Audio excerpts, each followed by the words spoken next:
So today marks the beginning of the big brake install. It has been a hot minute, been super busy with work and some other stuff going on right now, so I had to kind of delay this project. I just did all the weights using a bathroom scale, which as soon as you start applying weight, it starts trying to read it, so it's hard to keep stacking things on it. So I did them all separately as piece sets. I did all of the rotors together and then the front calipers and the rear calipers. And the rotors in total are 83.4, front calipers are 36, and rear calipers are 22 pounds. And I'm taking off all of the OEs, and I'm going to then weigh them. These are not OEM, so you'll have to mind that jet overhead. Apparently there's some magical Air Force business happening that I'm getting to hear. So, yeah, you're welcome.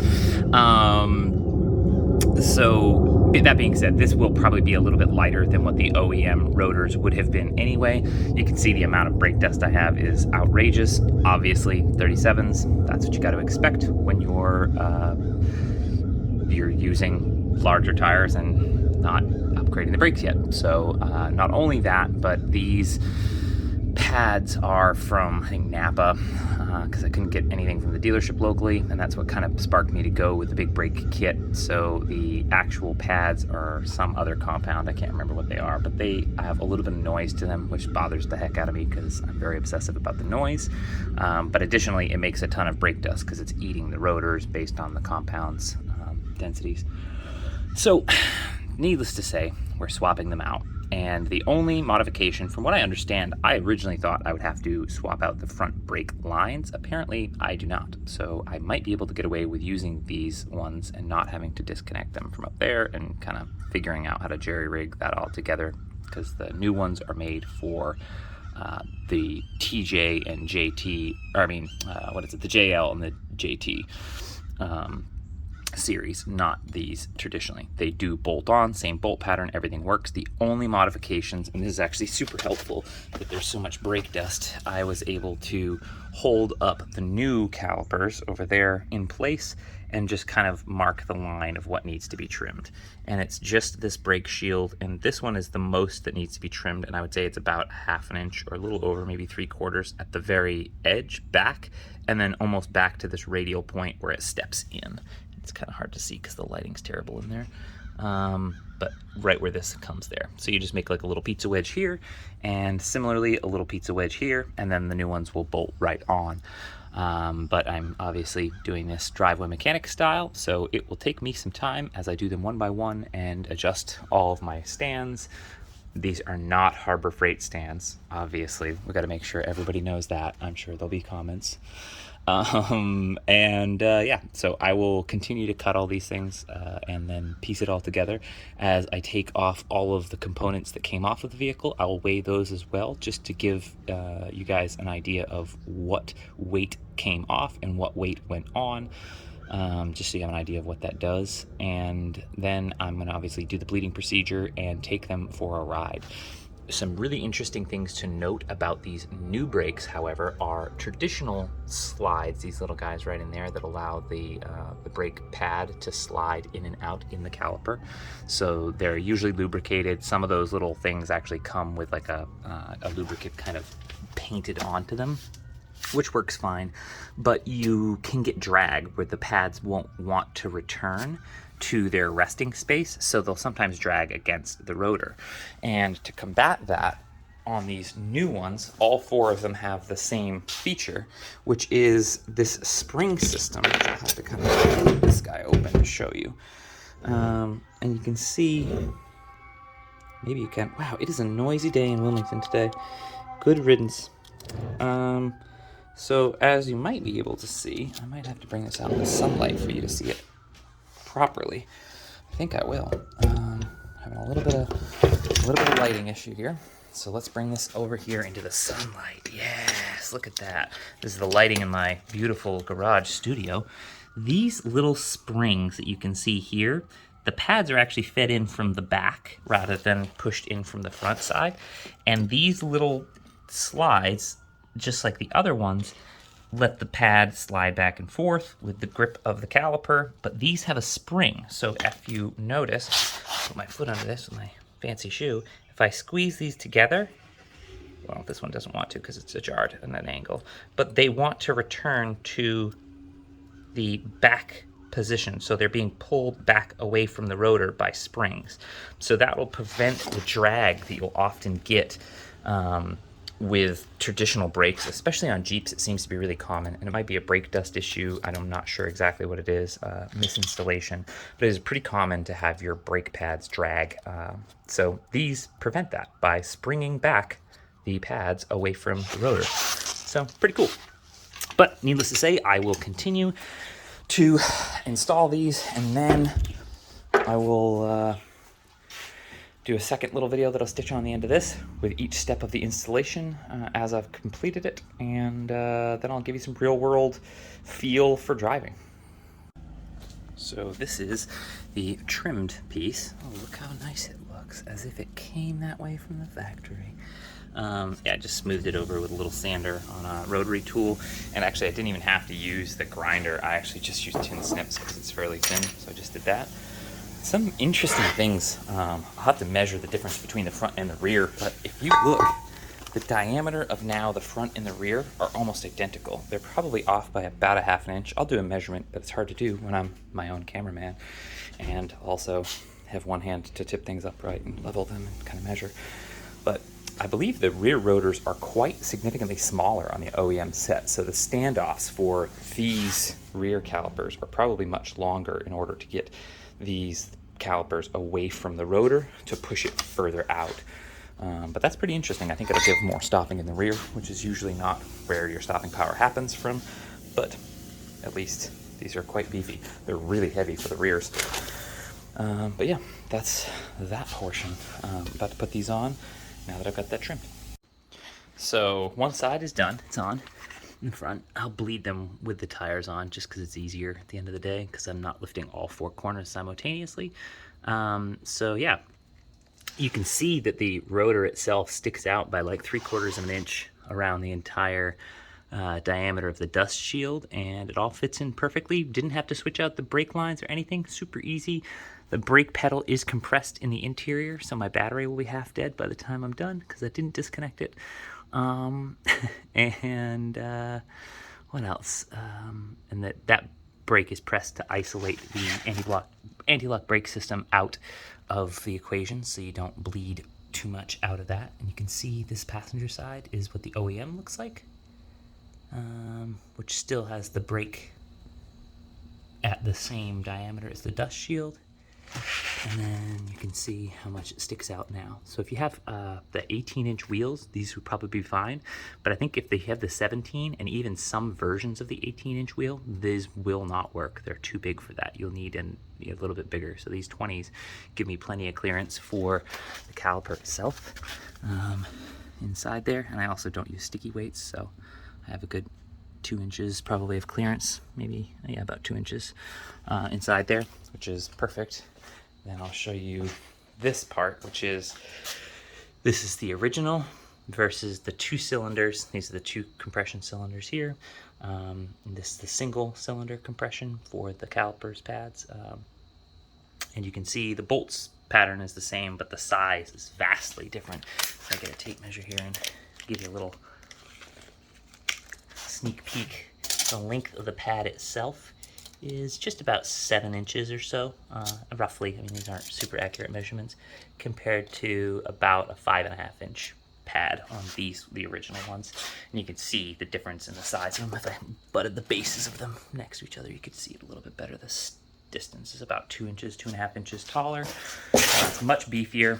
The new rotors have leaned up against the old one, and based on that same estimated overlap from the dust shield, which you can kind of see, it's about 1 3/4 inches, 1.5 inches larger in diameter, or 3/4 of an inch in radius difference. But that total surface area, when you expand just that little bit out, the amount of surface area that has now expanded outward is so much greater, which means there's so much more surface for gripping. And then that can also apply more grip based on the surface area of the pad itself. So total surface area, I could probably do some math and some rough calculations, but I'm sure anyone with a calculator could figure that out as well. But yeah, that's just the front and the difference between those. And I'm taking it slow because obviously I wanted to document as much of this as I could so that people who are doing this themselves can see how easy it is. It's really simple. Obviously, you need a torque wrench. I have absolute must have, some Loctite and brake fluid, and basically like 4 sockets. I think you need like a 15, a 14, a 13, and a 22 or 21. I can't remember exactly. I have them all out. And then obviously your wheel one, the 18. The 21 is the one that holds the caliper bolts on for the front side. So that's 21, and that's the original and the new one. The new one comes with longer bolts to hold it in place, but you have to actually reuse the OEM ones because, or the ones that are on the vehicle, because they're a little bit shorter, and there must be some difference in the density of where it mounts to. So those are too long to go in there, but you can use the originals and they're the exact perfect length.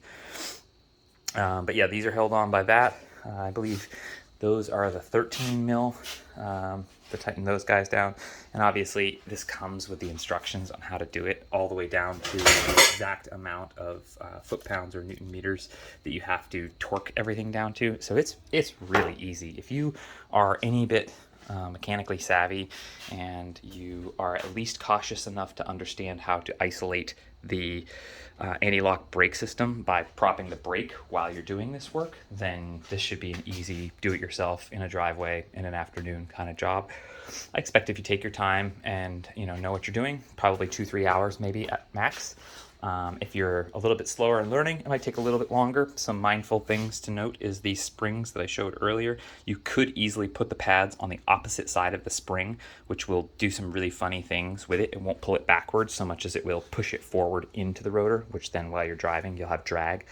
You obviously don't want that. But otherwise, I mean, this is a pretty straightforward job. Anyone could, with a couple of simple hand tools. Obviously, a good breaker bar is good. Good torque wrench is good. And if you have any of the magical tools like these, they make your life 10 times quicker, so you can do the job fast. But beyond that, yeah, simple hand tools, driveway, afternoon. Basically, I wouldn't doubt if it gives a 30% to 50-60% increase in stopping force in totality of what surface area it can convert movement energy into heat energy.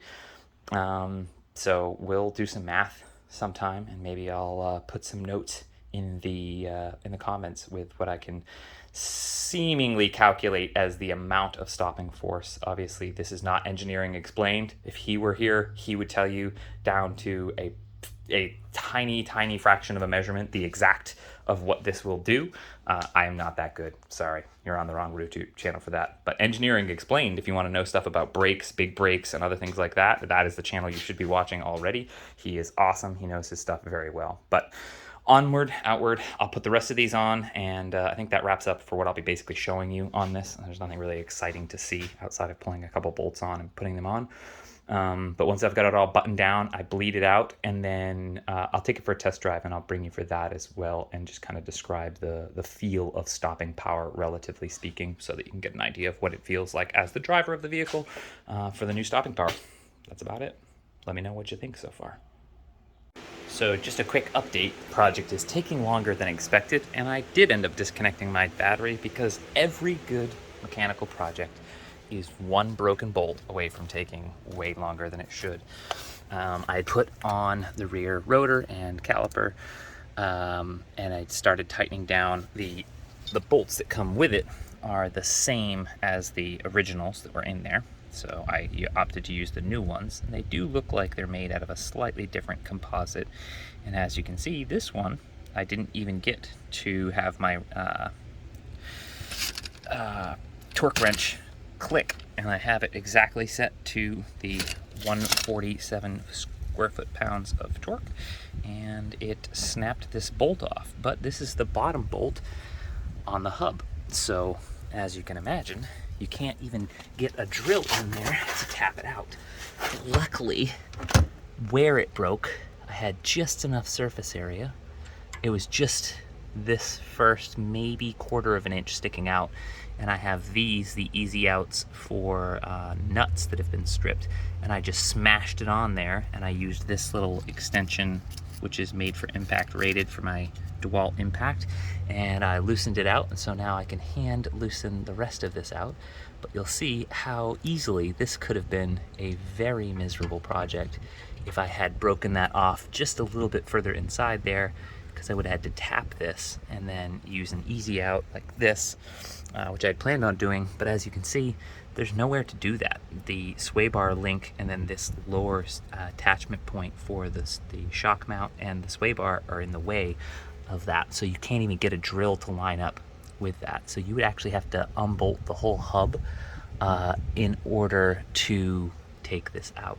But luckily, I got super lucky, had the tool on hand, and this is what an easy project can turn difficult with. Just a simple bolt that was still being tightened down, still hadn't met its torque specs, but was able to just shear in half. So I'm not, by any measure of the imagination, a super strong person, but apparently I am strong enough to break a rear brake bolt, which is supposed to be tightened down to nearly 150 foot-pounds of torque. And before I even got there, I was able to shear it.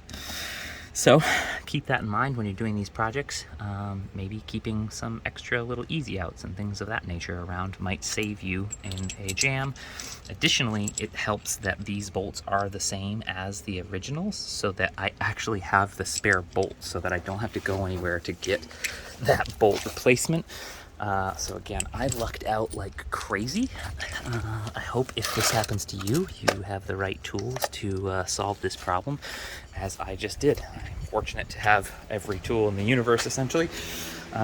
So hopefully the project will go a little bit smoother from here. Just so you know, which one was it? I think it was this little guy. Where's my out? Yeah. I think I used this one, the 3/8 easy out. There it is. So if that happens to you, try that out. And a little bit discerned or discouraged about the quality control of these parts, as that shouldn't be allowed to even come close to snapping under that kind of pressure. I mean, I have a good amount of force behind me, but whew. All right, so onward and outward. Let's get the next on, and then I'll compare those rear rotors and calipers so you can see that, and then this will be the longest video that I've ever made. Not really, but pretty close. And just so you can see the comparison side by side of the rears, this is the OEM, the original one, and this is the OEM big brake kit. You can see the size difference there is quite dramatic. Again, it's about a 2-inch difference, and then the same applies for diameter wise for these rotors. They're about that same exact 2 inches taller, maybe even a little bit more, but it looks about 2 inches from that angle. Whoop. I almost dropped the camera here. But yeah, that's where it's at. The other weird difference that is noteworthy, I might have to get some new rear brake lines. I'd love for someone's advice on this matter. If you look at the orientation of the original and the way that the brake comes off the side, so the cylinder is this way and the mounting surface for the brake line or hose is here in that same parallel plane. This is the cylinder, but the mounting point is here. So what that made me do is twist the cable, or the hose rather, in a peculiar way. This one is always, I mean, you always have the little kink in the rears because you kind of keep the slack up in that kink. This is the way that I've oriented it, so it flush faces this way and it gives a half twist to go around and back up in, similar to what it is originally, but the half twist is probably a little bit different in this configuration just because the mating surface is off by 90 degrees. So that might need different brake lines, but I don't think so.